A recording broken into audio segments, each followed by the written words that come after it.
লাগেজগুলো উপরে পাঠিয়ে দিবেন। আচ্ছা ঠিক আছে স্যার। চলো।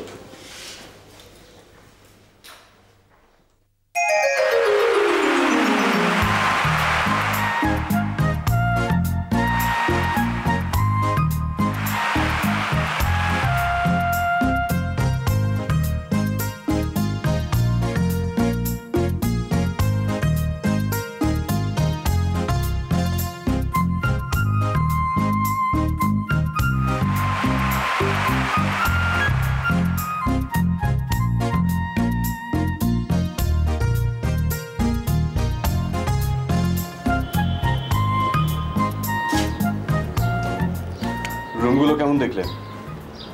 ভালো তো? বিদেশে বড় হওয়া মানুষ তুমি, আজে বাজে অ্যারেঞ্জমেন্ট হলে তো। হানিমুনে এসে এমন মুডে কেউ থাকে? লোকজন দেখলে কি ভাববে বলো তো?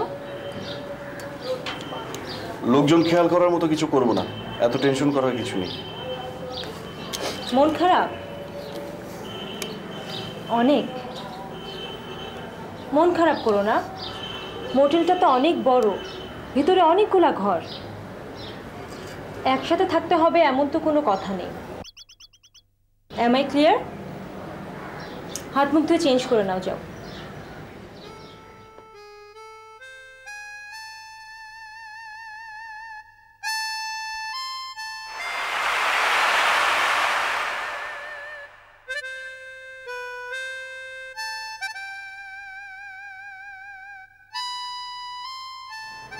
আপা, আপা, আপনার জন্য গরম পানি করা হয়েছে। কে বাজাচ্ছে এত সুন্দর সুর? রেডিওতে বাজছে নাকি? না, উনিও আপনাদের মতো শহর থেকে আয়েছেন, এই পাশের কটেজেই থাকেন, মেলা দিন হলো আয়েছেন, নড়াচড়ার নাম নেই। আপা, দেরি করলে পানি ঠান্ডা হয়ে যাবে। আমি তাহলে আসি।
কায়সার, তুমি এখানে?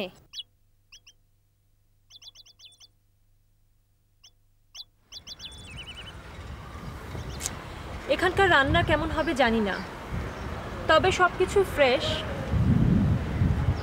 প্রতিদিন বাজার করতে হবে, ফ্রিজে কোনো খাবার খাওয়া চলবে না, সেটা আমি সকালে এসে বলে দিয়েছি। শোনো, আমার সাথে তোমার যদি ফাইনালি সংসার করতেই হয় তাহলে আগে ভাগে বলে রাখি, তোমার তো আবার একটা হুজ্জুতি আছে। রোজ টেবিলে 4-5 পদের তরকারি থাকতে হবে, ভালো ভালো আইটেম থাকতে হবে। আমার অবশ্য তেমন কোনো ডিমান্ড নেই, শুধু আগের দিনেরটা খাই না। ডাল ভাত আলু ভর্তা যাই হোক, রোজেরটা রোজ fresh, no fridge dumping, no বাসি রান্না। ওকে? কি হলো, কথা বলছো না যে? কি বলবো? তাই তো, কি বলবে? খাবে না।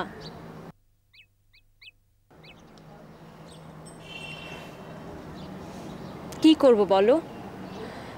মৃত্যুর আগ পর্যন্ত মানুষ স্বপ্ন দেখে, গভীর অন্ধকারের মধ্যেও কড়া রৌদ্রের কথা ভাবে। কোনো এক বইতে পড়েছিলাম, মানুষ তার জীবনে সবচেয়ে সুন্দর আর বড় স্বপ্নটা দেখে মৃত্যুর ঘোরের মধ্যে এসে। কায়সার, আমি নিশ্চয়ই সেই ঘোরের মধ্যে নেই?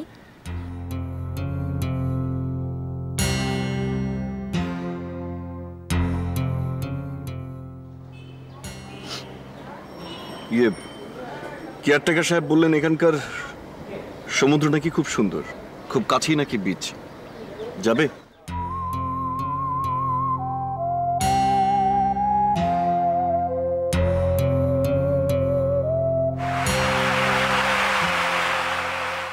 সত্যি কেয়ারটেকার সাহেব ভুল বলেননি। অসাধারণ ভালো লাগছে। অদ্ভুত এক জায়গা, একদিকে সমুদ্র, আরেকদিকে লেক, শালবন, সত্যিই সুন্দর।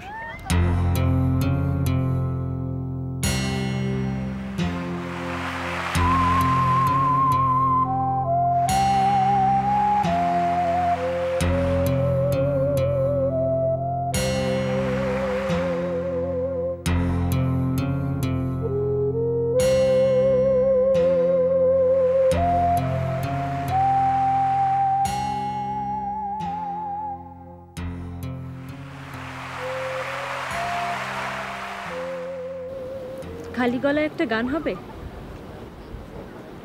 গান কে গাইবে? আমার সামনে তো একজনই আছে। আমি গান গাইতে পারি না। তুমি ভালো গান করো, আমি শুনেছি। Absolutely wrong information. যে বলেছে সে চমৎকার করে মিথ্যে তথ্য তোমাকে দিয়েছে। আমি গানের ভালো শ্রোতা। সেটাও আমার জানা। তোমার জীবনে একটা সময় ঘন্টার পর ঘন্টা শুধু মিউজিক শুনতে শুনতে কেটে গেছে, ঠিক বলেছি? বিয়ের আগে অনেক খবরই আমি তোমার নিয়েছি। ঠিক নিয়েছি বলবো না, জানা হয়ে গেছে। তোমার জীবনে অনেকটুকু অংশ জুড়ে যেমন মিউজিক মিশেছিল, তেমনি যদি কোনো দিন বিয়ে করো তাহলে এমন একটা জায়গাকে হানিমুন স্পট হিসেবে বেছে নিবা। এটাও তোমার একটা স্বপ্ন ছিল। Am I right? Oh my God, তার মানে তুমি ইচ্ছে করে এখানে?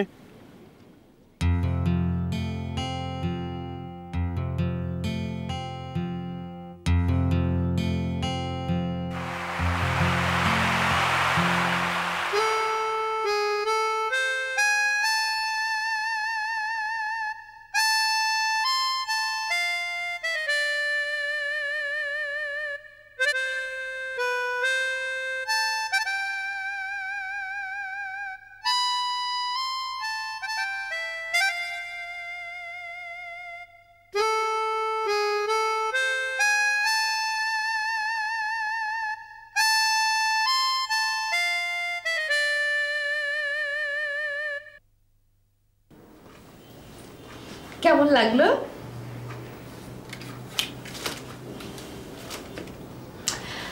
আচ্ছা ঠিক আছে, ভালো লাগুক বা না লাগুক সেটা বড় কথা নয়। এটা বাজাতে আমার খুব ভালো লাগে। কেউ বাজাতে বললে আমি ভীষণ খুশি হয়ে যাই, সঙ্গে সঙ্গে এটা নিয়ে বসে পড়ি। আসলে মিউজিক হচ্ছে আমার একমাত্র প্রেম। কোথায় জানি শুনছিলাম আপা, যাদের মনে অনেক কষ্ট তারাই গান বাজনা ভালো পারে। এই কথাটাকে আপনি মানেন? না, মানি না। যাদের মনে অনেক সুখ তারাও মিউজিক ভালোবাসে। শুধুমাত্র মাঝামাঝি টাইপের মানুষদের দিয়ে কোনো মিউজিক হয় না। আপা, আপনি কিছু মনে না করলে একটা কথা জিজ্ঞেস করতাম। আমাকে না হয় চাকরি, সেই জন্য এই বনে জঙ্গলে পড়ে আছি, কিন্তু আপনি এখানে পড়ে আছেন কেন? কতদিন হলো আইছেন? আচ্ছা, ঢাকা শহরে আপনার কোনো আত্মীয় স্বজন নাই? ও, এই জন্য বুঝি মনে হয়েছে আমি কষ্ট টাইপের মানুষ। এখানে সে পড়ে আছি, একা একা ঘুরে বেড়াই, এই সব কিছুই আপনার চোখে কষ্টের লক্ষণ, তাই না?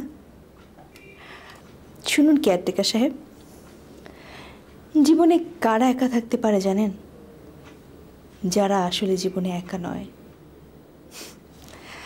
বোঝাতে পারলাম কিছু? না, বুঝি নাই, মাথার উপর দিয়ে চলে গেছে। আপা, আমি অত প্যাচ ঘোষ করে জীবন বুঝিনি, আমি খুব সোজাসুজি বুঝি, বুঝতে পারিনি। আচ্ছা মনে করেন আকাশে যদি একটা ঘুরটি কাটা পড়ে, তখন দেখবেন সবাই তাকে ধরবার জন্য দৌড়তে থাকে। কারো দৌড়তে মজা লাগে সেই জন্য দৌড়ায়, আবার কেউ দৌড়ায় সবাই দৌড়চ্ছে বলে। ঘুরটিটা ধরতে পারলে সবার সামনে গর্ব করা যাবে, সেই জন্য কেউ দৌড়ায়। যাদের ক্ষমতা আছে, শক্তি আছে, সেও দৌড়ায়, যাদের ক্ষমতা নাই সেও দৌড়ায়। সুখ হচ্ছে সেই ভোকারটা ঘুরটি। বাহ, আপনি তো হেভি জিনিস। যে কটা দিন এখানে আছি আপনার সাথে জমবে ভালো। তা জানতে পারি কি কেন আপনি সে ভোকারটা ঘুড়ির পেছনে ঘুরছেন? আপা, আমি খুব ছোট্ট চাকরি করি, বউটা থাকে গ্রামের বাড়িতে, বেতন খুবই কম। বউরে এখানে যে আইনে রাখবো সে সঙ্গতি আমার নেই। বউটার জন্য তাই মনটা খুব পড়ে। আমার ঘুরটি হচ্ছে আপা প্রমোশন। স্বপ্ন দেখি সেই ঘুরটিটা একসময় ধরতে পারবো।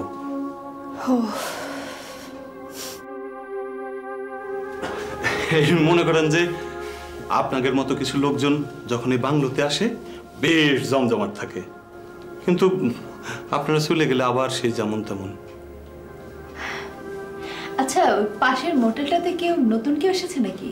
জি, দুজন আইছেন, মনে হয় নতুন দম্পতি। আচ্ছা, ওনারা মনে হয় হানিমুনে আইছেন।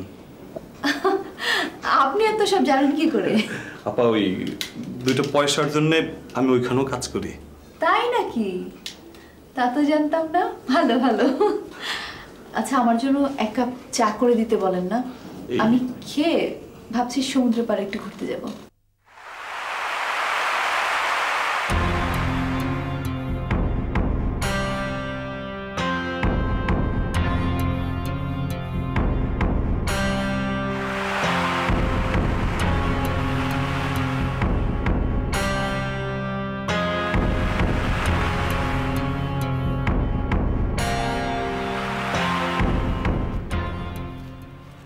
এতক্ষণ কোথায় ছিলে?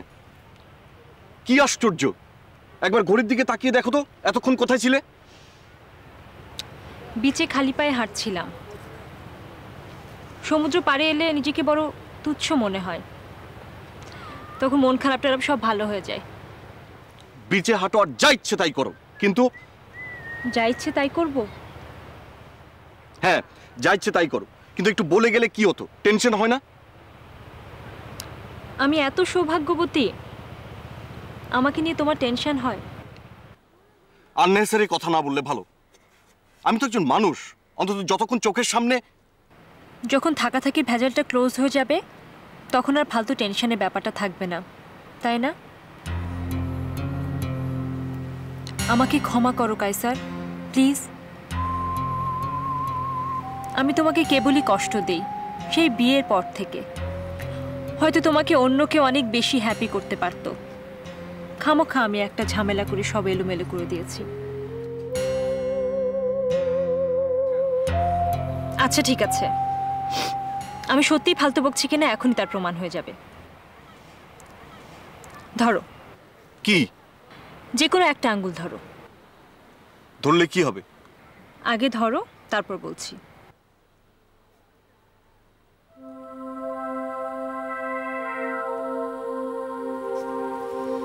এই তো দেখলে,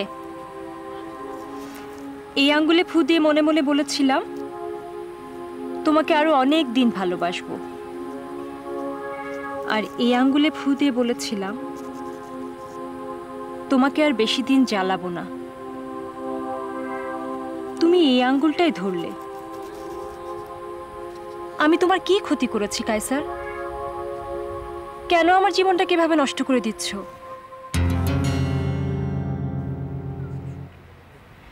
সত্যি করে বলো তো কায়সার, তুমি যখন মুক্তি পাবে তখন তুমি খুব খুশি হবে, তাই না? আমাকে মনে রাখবে তো? তখন আমি কি করব জানো? একটা নির্জন লেকের পাশে দাঁড়িয়ে চিৎকার করে বলবো, কায়সার ভালো থেকো, ভালো থেকো কায়সার।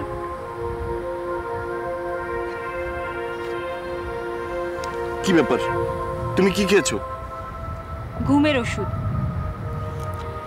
অনেকদিন ভালো ঘুম হয় না, তাই একটু লম্বা ঘুম ঘুমাতে চাই।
Good morning. Morning. Kaiser, I am sorry. Sorry for what? কাল রাতে কি কি সব বলেছি, যদি কিছু বলে থাকি কিছু মনে করো না। কাল রাতে কিছুই বলনি, আর এই বিষয় নিয়ে আমরা কথা না বলি, থাক। কায়সার, এটা তো ঠিক, কোনো কিছু পাওয়া আর আদায় করে নেওয়ার মধ্যে অনেক তফাৎ। বিয়েটা মানুষ ঘটায় আর ভালোবাসা ঘটে যায়। ভালোবাসা জোর করে আদায় করা যায় না।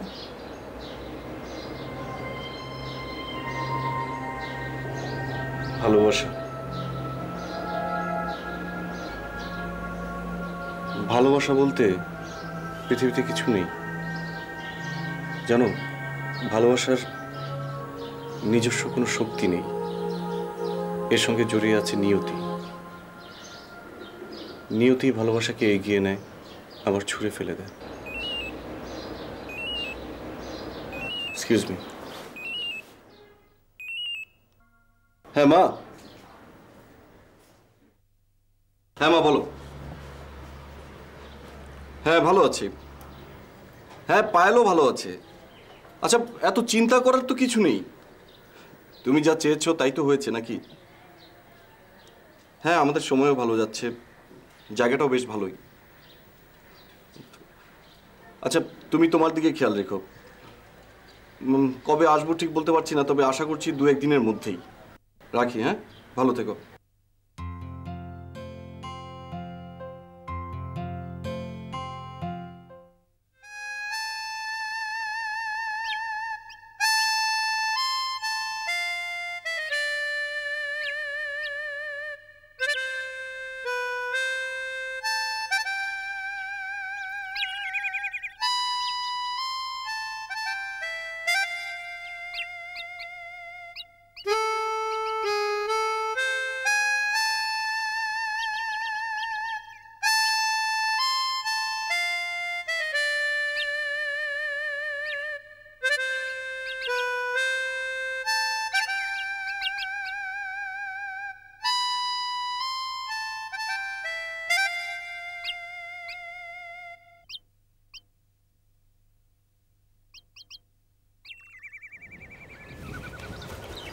হ্যালো, আমার নাম পায়েল।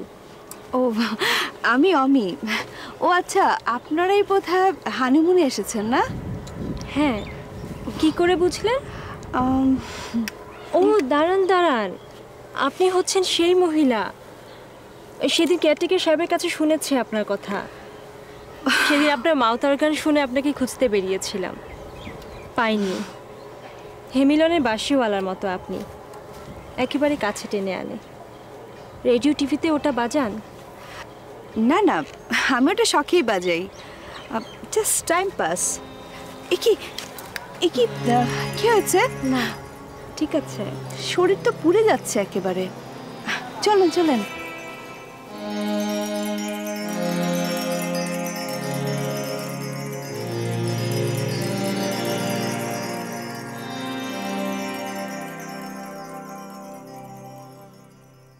ওই তো ওইখানে বসে আছে। আপনার হাজবেন্ড? হ্যাঁ, ও অনেক বেশি চুপচাপ, একা একা থাকতেই ভালোবাসে। দেখছেন না কেমন বসে আছে?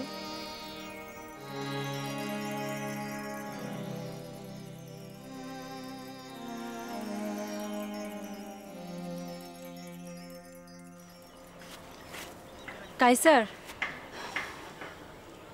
কাইসার, হ্যাঁ কি বলবে বলো। একটু ঘুরে তাকাও।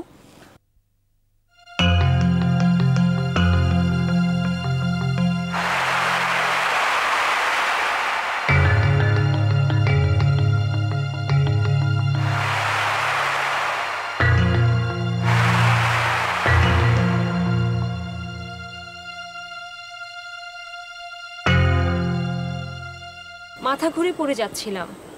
এই ভদ্রমহিলা ধরে না নিয়ে এলে হয়তো ওই টিলার উপরেই পড়ে থাকতাম।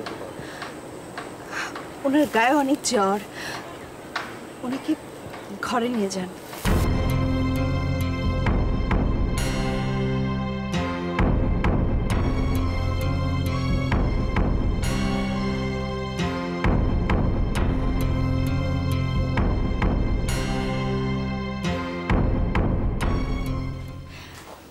কি কখন এসেছো? অনেকক্ষণ, কিন্তু সেটা বড় কথা না। কথা হচ্ছে এভাবে দরজায় তালা না লাগিয়ে বাইরে যাস কেন তুই? কেন, চোর আসবে? শোনো, চোর যদি অলস হয় তাহলে সে কখনোই আসবে না, কারণ এই 6 তলার চিলেকোঠায় কে আসবে বলো, সিঁড়ি ভেঙে? আর যদি বুদ্ধিমান চোর হয় তাহলে তো আরও আসবে না। একার সংসারে মাওতরকানটা ছাড়া আর কি আছে বলো? ইচ্ছে হয় না জিনিসপত্র কিনে সংসারটাকে একটু গোছগাছ করি? না, আমাকে কে বিয়ে করবে বলো তো? তোমরাই তো বলো আমাকে দিয়ে সংসার হবে না, আমি এলোমেলো অগোছালো হেন তেন। আচ্ছা যাই হোক, বাদ দাও। এখন এই অসময়ে কেন এসেছো সেটা বলো। এসেছি একটা সমন নিয়ে। তোর মাউতার গান শুনে একজনের কঠিন জ্বর ভালো হয়ে গেছে। জ্বরে নাকি গা পুড়ে যাচ্ছিল। কাল বিকেলে ছাদে বসে তুই যখন বাজাচ্ছিলি মাউতার গান, পাশের বাড়ি জানালা দিয়ে সেই সুর তার কানে গেছে। ব্যাস, জ্বর নাকি 1 ঘন্টার মধ্যে ভালো হয়ে গেছে। এখন সে তোর সঙ্গে একটু দেখা করতে চায়। মস্করা করছো না? এটা বাজিয়ে একদিন যখন সত্যি সত্যি বড় স্টার হয়ে যাব না, তখন আমার জীবন কাহিনীতে তোমাদের এই টিটকারি মারার কথাগুলো সব লিখে যাব। জ্বর ভালো হওয়ার কথা আমি কিন্তু মিথ্যে বলছি না। ওর নাম কায়সার, ও আমার কাজিন। তুই জানিস তো আমাদের পাশের বাড়িতে থাকে। সত্যি সত্যি ওর কাল অনেক জ্বর ছিল। হাই ডোজের ওষুধ খেয়েছে, তাতেই হয়তো ভালো হয়েছে। কিন্তু ওর ধারণা তোর মাউতার গানের সুর শুনেই ও কিওর হয়েছে। শুনে ধন্য হলাম। তা আমাকে এখন কি করতে হবে? ওর সঙ্গে একটু কথা বলতে হবে, তাহলেই সে ধন্য হয়ে যাবে। ট্যালেন্ট থাকলে সবারই কি একটু বেশি অহংকার হয়?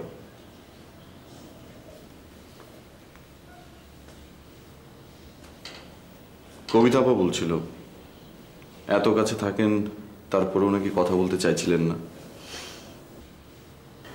এটা অহংকারের প্রশ্ন নয়। আমার কিন্তু মিয়া তানসেন হবার কোনো চান্স নেই। শুনেছি মিয়া তানসেন নাকি গান গেয়ে বৃষ্টি নামাতেন, আগুন জ্বালাতেন। আর আমার মিউজিক শুনে কারোর জ্বর ভালো হয়ে যায়, এটা কিন্তু পাগলেও বিশ্বাস করবে না। আসলে আমার নেচারের মধ্যে একদম পাগলামি নেই। নেচারের মধ্যে ভালো মাউথ অর্গান বাজানোর ক্ষমতা আছে। এখনই নতুন একটা কিছু শোনাবেন? শোনাতে পারি, কিন্তু আমার হাজবেন্ড না থাকলে যে আমি এক লাইনে শোনাতে পারবো না। ওই তো আমার ইন্সপিরেশন সব কিছু। আপনি বিয়ে করেছেন? হ্যাঁ, সেই ছোটবেলা, আর্লি ম্যারেজ। কোথায় উনি? আমার ঘরে। নিয়ে আসি, ওকে নিয়ে আসলেই তো বাজাতে শুরু করতে পারবো। থাক, খামোখা কষ্ট করতে হবে না। ডাকলেই কি এখন আর উনি আসবেন? অফকোর্স, ওকে তো সব সময় রেডি করে রাখি। তুলে আনতে যা সময় লাগবে। প্রতিদিন রাতের বেলা ওকে সুর করে রাখি, বেসুরো হয়ে গেলে তো আর বাজানো যাবে না। মানে সুর বেসুর? আপনি কিসের কথা বলছেন বলুন তো? আপনার মাউথ অর্গানের কথা বলছি। ওটার সাথেই তো আমার প্রেম, বিয়ে, ভালোবাসা, সংসার সব কিছু। কি আশ্চর্য, আপনি মজা করছেন। আচ্ছা, এর কোনো মানে হয়? মানে হয়, যাদের সাথে বন্ধুত্ব হয় তাদের সঙ্গে মজা করতে হয়। আপনাকে দেখে আমার মনে হয়েছে আপনার সঙ্গে আমার খুব ভালো ফ্রেন্ডশিপ হবে।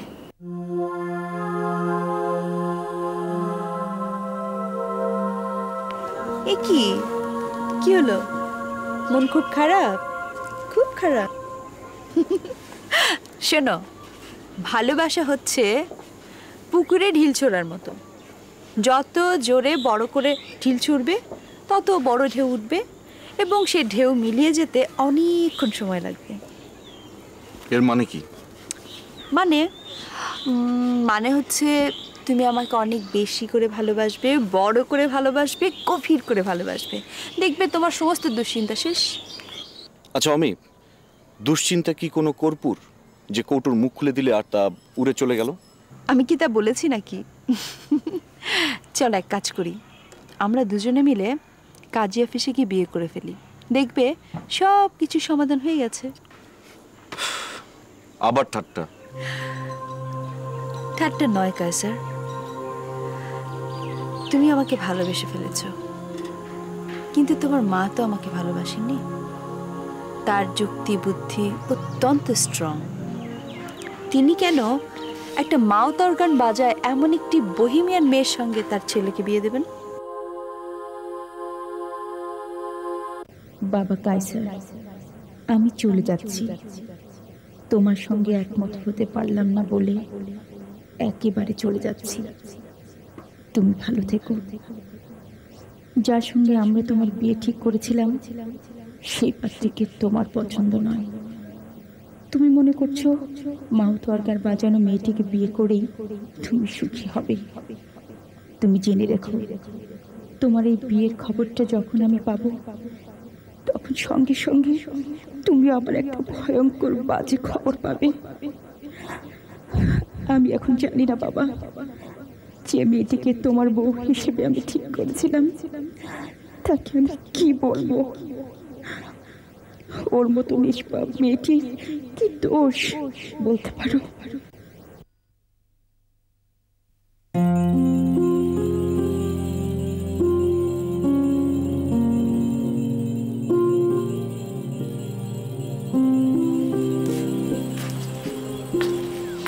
Hello, good morning.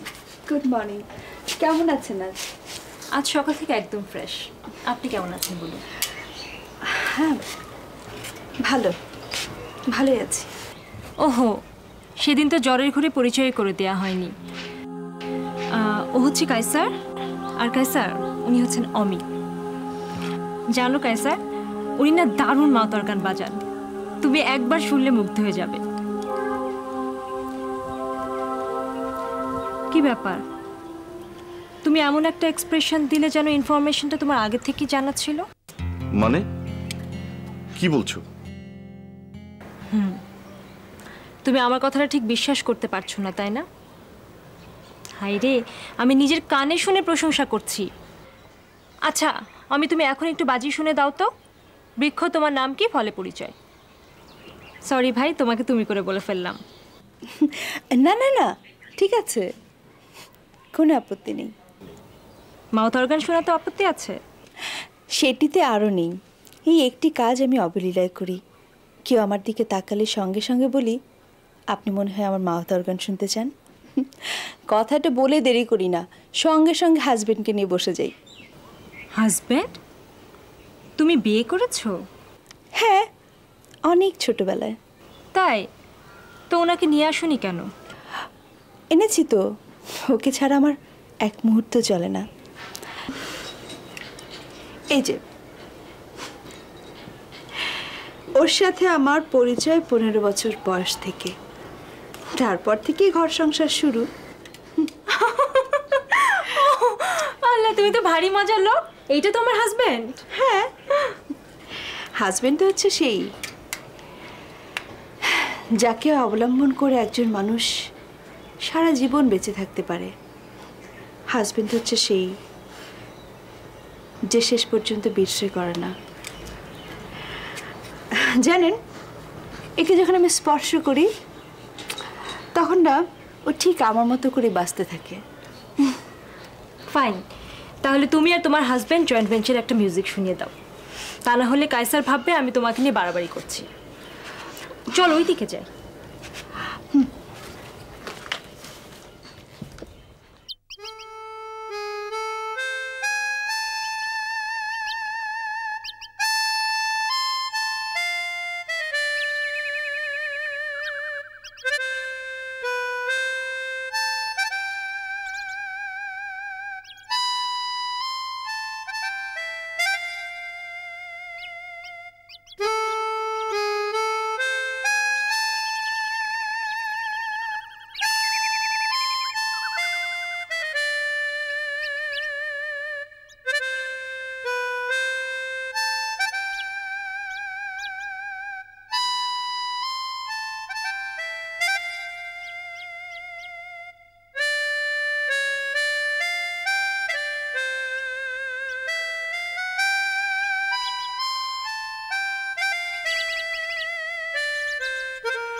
দিন ক্যামেরাটা আমার কাছে দিন।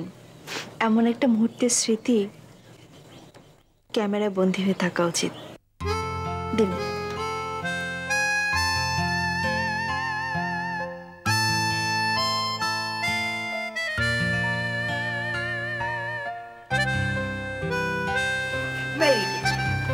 এমন একটা মুহূর্তের স্মৃতি বন্দী হয়ে থাকা যদি উচিত হয়, তাহলে তুমি সে থেকে বঞ্চিত হবে কেন? তুমি কাছের পাশে দাঁড়াও, আমি তোমার ছবি। আমি ছবি একদম কথা কম, কাজ বেশি। হ্যাঁ স্যার, প্লিজ এখন দাঁড়াও না। ক্যামেরা এদিকে তাকাও। চলছো, তুমি ওদিকে দাঁড়াও। আরে কি হচ্ছে এসব? আপনি আসুন না, এভাবে ক্লোজ হও না একটু।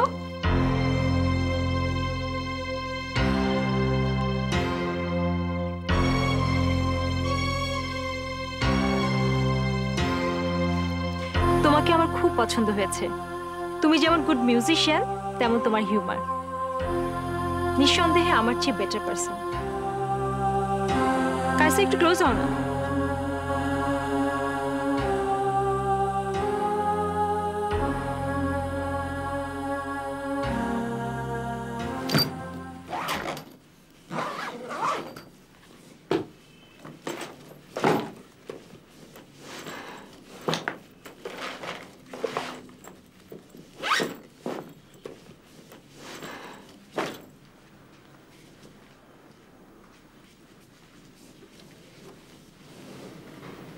তুমি এখানে? পায়েল কোথায়? ওর ঘুম থেকে উঠতে দেরি হয়ে গেছে, রেডি হয়ে আসছে। কিন্তু তোমার এখানে আসাটা উচিত হয়নি একা একা। তুমি কি ঢাকায় ফিরে যাচ্ছ? হ্যাঁ। কেন? কেন? পাহাড় জঙ্গলে কেউ সারা জীবনের জন্য থাকতে আসে না। তোমরাও ফিরে যাবে, আমি হয়তো একটু আগে যাচ্ছি। ঢাকায় ফিরে কি করবে? কি করব? ঢাকায় ফিরে কি করব সেটা জানা নিশ্চয়ই তোমার জন্য জরুরি না, বরং এটাই জরুরি আমি নতুন করে তোমার কোনো কষ্টের কারণ হতে চাই না। আর সেজন্য এখান থেকে যত তাড়াতাড়ি চলে যাওয়া যায় ততই মঙ্গল। এক সময় তোমার বউ কখনো না কখনো জানতে পারবে সবকিছু। তোমার ওয়াইফ অসম্ভব একটা ভালো মানুষ, জানলে কষ্ট পাবে। তুমি যাও এখান থেকে। ও যদি খুঁজতে খুঁজতে এখানে চলে আসে, ব্যাপারটা ভালো দাঁড়াবে না।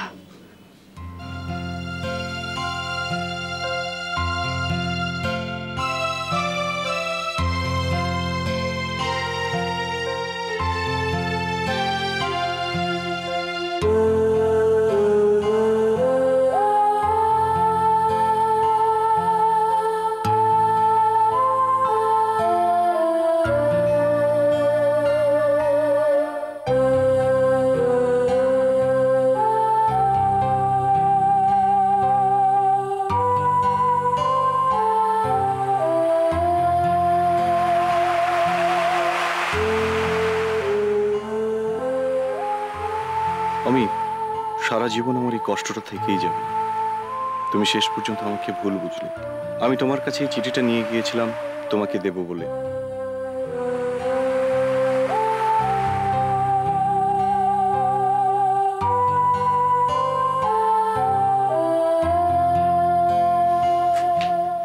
মনেই হচ্ছিল আজ তুমি চলে যেতে পারো, তাই কাল এক ফাঁকে কেয়ারটেকার সাহেবকে জিজ্ঞেস করেছিলাম, কনফার্ম করলো আজ তুমি চেক আউট করবে। তার মানে কাসারকে এখানে একা পাঠানোর স্কোপ আপনি তৈরি করে দিয়েছেন? পেছনে দাঁড়িয়ে সবকিছু শোনাটা কি এতই জরুরি ছিল? লুকিয়ে লুকিয়ে কথা শোনাটা লুকিয়ে লুকিয়ে কথা শোনাটা একেবারেই জরুরি ছিল না, কারণ তোমরা নতুন করে এমন কি আলোচনা করবে যা আমি জানি না? জানেন? আপনি আপনি সব জানেন? কিভাবে? হ্যাঁ পায়েল, সব সত্যি। আমি জানি আপনাকে বিব্রত করার কোনো অধিকার আমার নেই। আসলেও কি আছে? তবু এসেছি শেষ চেষ্টা। ডুবন্ত মানুষ যেমন বাঁচার জন্য খড়কুটো আঁকড়ে ধরে, এখন আপনি বিয়েটা ক্যান্সেল করলে তাহলেই শুধু। ব্যাস, থামুন। এবার আমাকে কিছু বলতে দিন। আপনার কথাগুলো কিছুটা মামাবাড়ির আবদার হয়ে যাচ্ছে না? বিয়ের আর কদিন বাকি, আঙ্গুলে গুনে বলুন তো।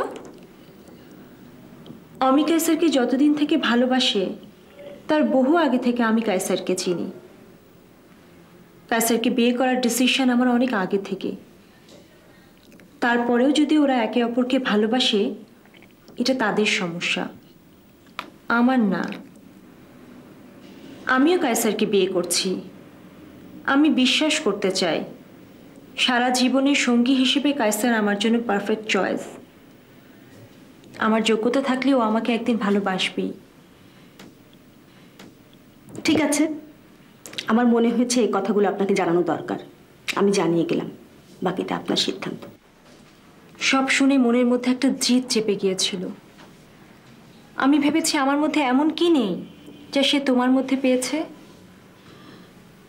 সে কেন আমাকে ভালোবাসবে না? আচ্ছা, আপনি তো নিশ্চয়ই জানতেন না এখানে আসলে আমার সঙ্গে আপনাদের দেখা হয়ে যাবে? না, যখন টের পেলাম তুমি সেই মেয়ে, তখন ভেতরের চ্যালেঞ্জটা আরো দ্বিগুণ হয়ে গেল। কিন্তু আমি, মানুষের মন কোনো প্রপার্টি নয় যে জমি দখলের মতো তা কেড়ে নেওয়া যাবে। I am defeated. যে মানুষ তার বিয়ের এতগুলো দিন চলে যাওয়ার পরও তার স্বামীর হাতটাও স্পর্শ করার ক্ষমতা রাখে না, তাকে আটকে রাখার অধিকার আমার নেই। সেদিন ক্যামেরায় একসঙ্গে তোমাদের ছবিটা তুলেছিলাম মোটামুটি জোর করে, কারণ ভেবেছি ফ্রেমের মধ্যে যখন আমাদের ছবিটা থাকবে না, তখন তোমাদেরটা অন্তত থাকুক। ফিল্মটা নিয়ে এসেছি, প্রিন্ট করে নিও। তুমি এসো, আমি অপেক্ষা করছি তোমার জন্য।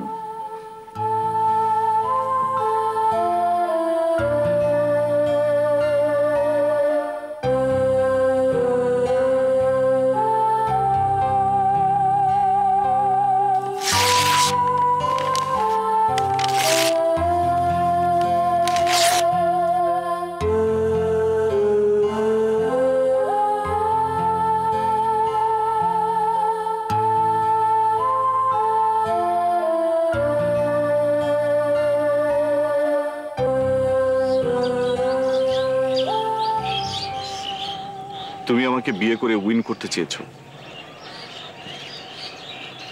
এতদিনে কোথাও এতটুকু জোর পর্যন্ত করনি।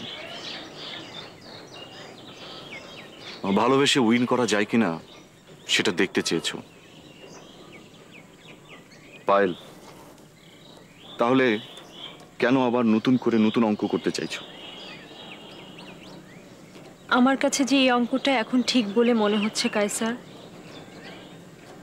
তোমার পাশে অমিকেই আমার চেয়ে বেশি মানায়।